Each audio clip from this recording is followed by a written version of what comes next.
सास का घूंघट पार्ट 4। अब तक हमने देखा कि देविका के ससुराल के आदमी औरतों को घर के अंदर नहीं आने दे रहे हैं। देविका उन्हें पुलिस में जाने की धमकी देती है, जिससे पूरे गांव में अफरा तफरी मच जाती है। तभी गांव का एक आदमी सरपंच को बुलाकर ले आता है। सरपंच उनके घर के बाहर का नज़ारा देखकर कहते हैं, जोगिंदर जी, ये आपके घर की औरतों ने कैसा हंगामा मचा रखा है। आपका घर तो संस्कारों की मिसाल था, लेकिन ये मैं क्या देख रहा हूँ। आपके घर की किसी औरत ने घूंघट नहीं कर रखा। अब सरपंच जी, हमारे घर की औरतों को इस देविका ने बहकाया है।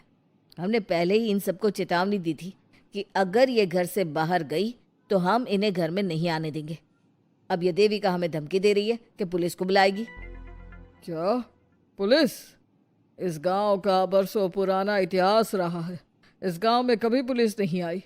गांव के सभी फैसले हमने मिलजुल कर किए हैं। जोगिंदर, तुम्हारे घर का फैसला पंचायत करेगी। सरपंच जी, आपने ठीक कहा। पंचायत दोनों तरफ की बातें सुने और जो भी फैसला पंचायत करेगी वो हमें मंजूर होगा। तो ठीक है, आज दोपहर को सभी गांव की चौपाल पर इकट्ठा होंगे और वहीं तुम्हारे घर का फैसला होगा। सरपंच वहां से चला जाता है। घर के आदमी घर के अंदर जाकर दरवाज़ा बंद कर लेते हैं और घर की औरतें वहीं घर के बाहर पेड़ के नीचे बैठ जाती हैं। तभी विमला कहती है, देविका बहू, तुम्हें भूख लगी होगी ना? नहीं माँ जी, मुझे भूख नहीं लगी, मैं ठीक हूँ। बहू, तेरा बच्चा छोटा है अभी, तुझे भूखा नहीं रहना चाहिए। वेदा, सुजाता, जाओ पास में जो पंडित जी का बाग है ना, वहाँ से कुछ फल तोड़ लाओ। वीना और सुजाता पास के बगीचे से खूब सारे फल तोड़ कर ले आती हैं। सभी औरतें फल खाती हैं। तभी देविका कहती है, आप सब घर से बाहर निकली, घूंघट उतार दिया तो इन मर्दों की इज्जत चली गई, लेकिन हम सब घर के बाहर भूखे प्यासे बैठे हैं। इस बात पर इन अहंकारी मर्दों को शर्म क्यों नहीं आ रही? हाँ देविका, तुम ठीक कह रही हो। अगर हम मर भी जाए ना, तब भी इन मर्दों के लिए इनके बनाए गए नियम कानून ही अहम रहेंगे, हम नहीं। सुजाता भाभी, मुझे तो सबसे ज़्यादा सचिन पर गुस्सा आ रहा है। उसने मुझसे लव मैरिज की थी, क्या क्या वादे किए थे कि मेरा साथ कभी नहीं छोड़ेगा, और आज उसने मेरा साथ छोड़ दिया। अपने बच्चे को एक बार भी नहीं देखा उसने। देवी का वो शुरू से ही ना डरपोक रहा है, लेकिन इन सारी बातों को छोड़ो। मुझे तो इस बात की चिंता हो रही है कि पंचायत में न जाने क्या फैसला होगा। पता नहीं वो इंसाफ करेंगे भी या नहीं। वीना दीदी, आपको अभी भी पंचायत से इंसाफ मिलने की उम्मीद है? अगर इस गांव की पंचायत में सच में इंसाफ करने की भावना होती तो सरपंच जी अभी हमें घर के अंदर जाने देते। देखा नहीं कितना जहर उगल कर गए हैं हमारे खिलाफ। तो बहू, अब हम क्या करेंगे? पंचायत तो हमारे खिलाफ ही फैसला सुनाएगी। पहले तो हम अपनी सारी बातें रखेंगे। अगर ये लोग नहीं माने तो आपको वही करना होगा जो मैं कहूँगी। लेकिन एक बात आप याद रखना, किसी भी सूरत में हम झुकेंगे नहीं, क्योंकि हम सही हैं। देविका सभी औरतों को समझा रही थी। तभी वहाँ एक गांव वाला आता है। आप सभी को पंचायत में बुलाया है। उस गांव वाले की बात सुनकर सभी औरतें पंचायत में पहुंचती हैं। वो देखती हैं कि उस पंचायत में सारा गांव इकट्ठा हो गया है। बहुत सारी औरतें लंबे लंबे घूंघट करके वहां आई हुई हैं। तभी पंचायत की कार्यवाही शुरू की गई और घर के आदमियों से पूछा गया कि वो घर की औरतों को घर में क्यों नहीं रखना चाहते। हमारे घर की औरतें ना तो घूंघट उतारती है और ना ही किसी डॉक्टर से इलाज करवाती है, और हमारे मना करने के बाद भी इन सब ने घर से बाहर कदम रखा, हमसे ऊंची आवाज़ में बात की। हमने इन सबको चेतावनी भी दी, लेकिन इन्होंने हमारी बात नहीं सुनी। अब ये सभी औरतें हमारे घर में नहीं रह सकती। अब औरतें अपना पक्ष रखें। ये कानून की किस किताब में लिखा है कि औरतों को घूंघट करना चाहिए? और अगर मेरे ससुराल की औरतें मुझे डॉक्टर के पास ना लेकर जाती तो ना मेरा बच्चा जिंदा बचता और ना ही मैं। लेकिन दाई अम्मा से हम इलाज करवा रहे थे ना। दाई अम्मा को कुछ समझ में नहीं आ रहा था। देविका का इलाज दाई अम्मा के बस की बात नहीं थी। काफी देर तक दोनों पक्षों में बहस चलती रही। दोनों एक दूसरे पर आरोप प्रत्यारोप लगाते रहे, लेकिन दोनों पक्षों की बात सुनने के बाद पंचायत ने जो फैसला लिया उसके लिए तो देविका पहले से ही तैयार थी। दोनों पक्षों की बात सुनने के बाद पंचायत ने यह फैसला किया है कि सारी गलती महिलाओं की है। अगर वो अपने अपने पतियों से माफ़ी मांग लेती है और वादा करती है कि भविष्य में कभी ऐसी गलती नहीं दोहराएंगी, तो वो घर के अंदर प्रवेश कर सकती हैं। हमें पंचायत का फैसला मंजूर नहीं है। हमने कोई गलती नहीं की जो हम माफ़ी मांगे। और किस बात का वादा करें हम? हमने देविका की जान बचाई है, तो आप हमसे भविष्य में किसी की जान न बचाने का वादा ले रहे हैं क्या? अगर तुम्हें पंचायत का फैसला मंजूर नहीं है तो तुम सबको घर में नहीं पुरानी हवेली में रहना होगा, जो अब खंडहर बन चुकी है। यह खंडहर तुम्हारे घर के सामने ही है।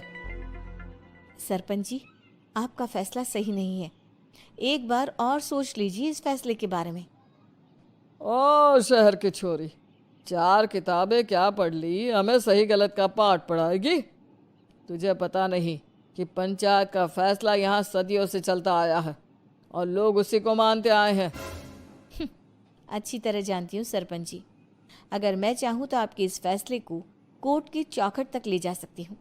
पुलिस को बुलाकर अभी घर के अंदर जा सकती हूँ। पंचायत और घर के आदमियों की शिकायत पुलिस में कर सकती हूँ और अपने बच्चे को उसका हक दिलवा सकती हूँ। लेकिन नहीं, मैं ऐसा नहीं करूँगी। मैं उसी खंडहर में रहूँगी और इस गांव के आदमियों को दिखा दूंगी कि औरत खंडहर को भी महल बना सकती है, और वो भी बिना किसी आदमी की मदद के। सारे गांव की औरतें देविका की बातें सुनकर हैरान हो जाती है। उनका जीवन घूंघट और घर के 4 दीवारी के बीच में ही था। कोई औरत अपने हक के लिए पंचायत से भी टकरा सकती है, ये बात उन्होंने पहली बार सुनी थी। अब देविका घर की औरतों के साथ खंडहर में चली जाती है।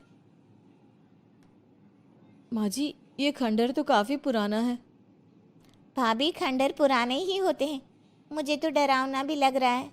मैं डर की वजह से कभी इस खंडहर के आसपास भी नहीं आई, लेकिन मुझे क्या पता था कि एक दिन इसी में रहना पड़ेगा। ये तो टूटा फूटा भी पड़ा है। माँ जी, एक काम करते हैं, ये खंडहर तो काफ़ी बड़ा है, इसलिए एक हिस्से की साफ सफाई करके उसे ही रहने लायक बना देते हैं। बाद में धीरे धीरे पूरा खंडहर ठीक कर लेंगे। हाँ बहू, तुम ठीक कह रही हो। विमला भाभी और मैं इस खंडहर के टूटे हुए हिस्सों पर मिट्टी और ईंटें लगा देते हैं। सुजाता और विना, तुम साफ सफाई कर लो। सभी औरतें मिलकर खंडहर के एक हिस्से को सुधारना शुरू कर देती है और काफ़ी देर तक मेहनत करने के बाद वो उस हिस्से को काफ़ी हद तक अच्छा कर लेती हैं। और इसी तरह रात हो जाती है। सभी औरतें बैठकर बात करती है। माँ, हमने इस खंडहर को घर तो बना दिया है, लेकिन ये घर चलेगा कैसे? हाँ माँ जी, मैं भी यही सोच रही हूँ। और हम सब तो बड़े हैं, गर्मी सर्दी भूख कुछ भी आसानी से बर्दाश्त कर सकते हैं। लेकिन देविका का बेटा बहुत छोटा है, उसे तो हमें अच्छी तरह से पालना होगा ना। मैं भी यही सोच रही हूँ कि आगे हमें क्या करना चाहिए। कम्मू और मैं मिलकर मिट्टी का चूल्हा और मिट्टी के बर्तन बना देते हैं। कुछ दिन के लिए खाने का इंतज़ाम भी हो जाएगा, क्योंकि यहाँ पर खेत और बाग बगीचे आसपास ही हैं, कहीं से कुछ भी ले सकते हैं। पहले आप मुझे ये बताइए कि आप सब लोगों को आता क्या है? मतलब कोई ऐसा काम जिसका आपको शौक हो, जो आपने बचपन से किया हो। बहू, तेरे दिमाग में चल क्या रहा है? माँ जी, बहुत कुछ चल रहा है। बस अब हमारा सारा ध्यान इस बात पर होना चाहिए कि हम अपने लिए अच्छे से अच्छा क्या काम कर सकते हैं। आप सब हिम्मत से और समझदारी से काम लो, फिर देखना हम इस खंडहर को भी महल बना देंगे। इसके लिए सबसे पहले हमें आत्मनिर्भर बनना होगा।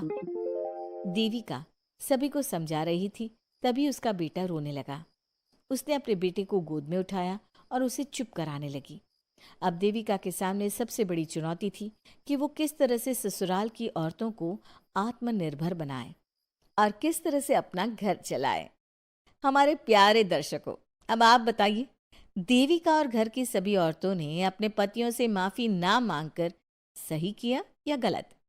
क्या उनका खंडहर में रहने का फैसला सही था? अब देविका को क्या कदम उठाना चाहिए, हमें कमेंट में ज़रूर बताना। हमारी कहानी को लाइक, शेयर और चैनल को सब्सक्राइब करना मत भूलना।